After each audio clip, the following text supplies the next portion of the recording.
Hi guys, good morning. May nadaanan kaming mga bata guys. Pupunta po yan sila ng school. Nag-uumpisa sila ng umalis sa kanilang bahay ng 5 AM ng umaga. Darating sila sa paaralan is 7 AM ng umaga mahigit. Tapos garni po ang kanilang dinadaanan. Magubat. Tsaka guys, tingnan nyo yung kalsada nila dito. Sobrang maliit. Alam nyo po ba, tuwing hapon naglalakad din sila pabalik sa kanilang bahay.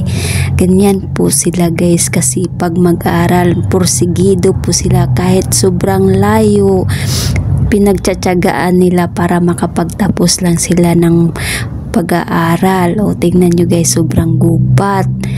Hindi po sila natatakot guys, sanay na po sila dito naglalakad umaga, hapon.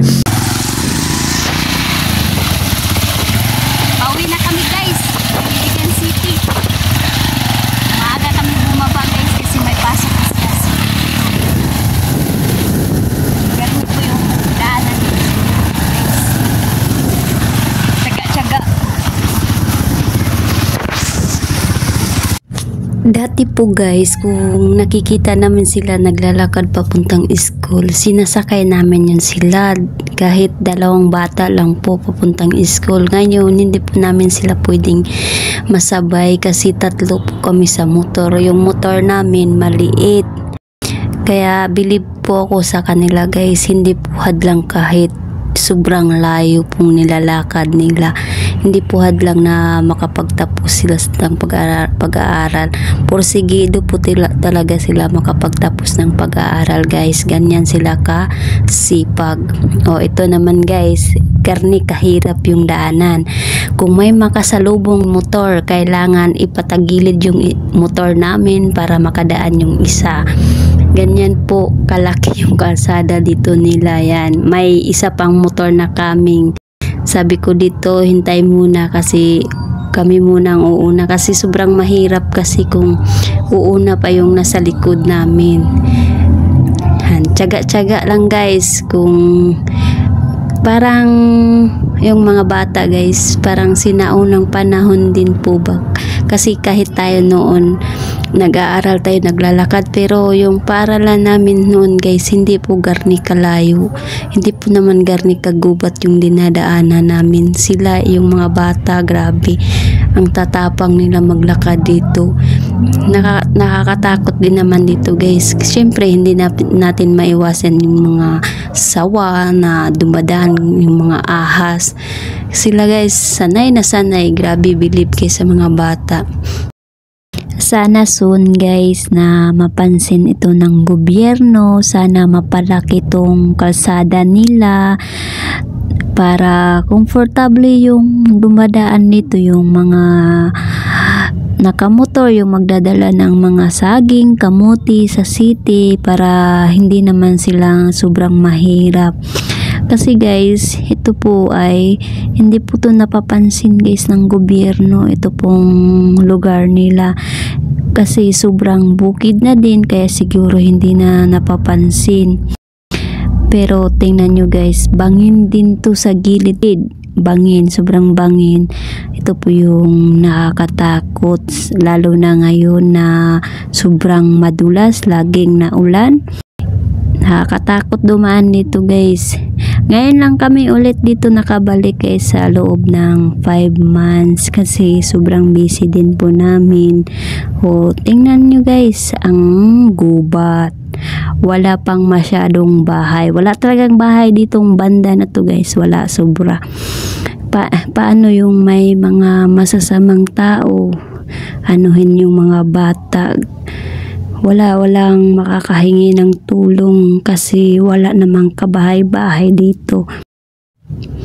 Kung mamamasahe naman yung mga bata dito guys, ang mahal kasi malayo nga yung paaralan. May motor naman po sila pero hindi po sila mahahatid ng kanilang ama kasi yung ama nila sobrang busy din po guys.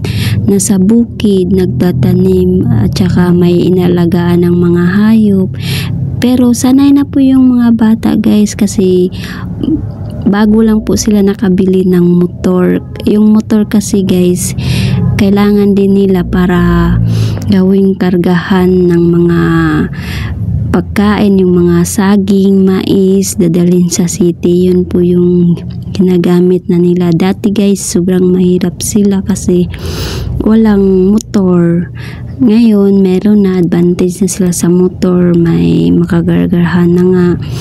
Pero yung mga bata, hindi mahatid, busy nga sa mga hayop, bukid nila.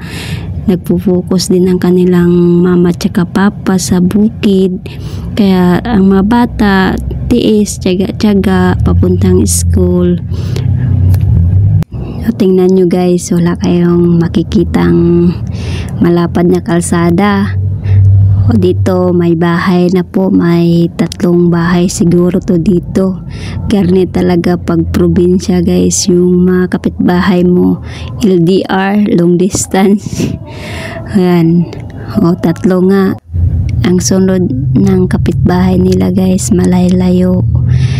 Ang kwento po dito sa daanan nila po guys ay sila lang po yung gumagawa, nagpapahina sila, kaya garni po yung kalaki yung kalsada nila. Mga tao lang po yung gumagawa at saka wala pong budget, kaya ganyan po kaliit yung kalsada nila. Pinagtsatsagaan nila, syempre walang nagbibigay galing sa gobyerno. Sila po ang nagtyaga-tyaga, nagpapahina tuwing Sabado kung may meeting, kung may problema sa kanilang daanan. Sila lang po yung mga taga-barangay Malimbato ang gumagawa dito. Walang mga backhoe, hindi po uso ang backhoe dito po guys. Ganyan po kahirap. No choice na po sila kasi syempre hindi naman po nila maiwanan yung kanilang bukid.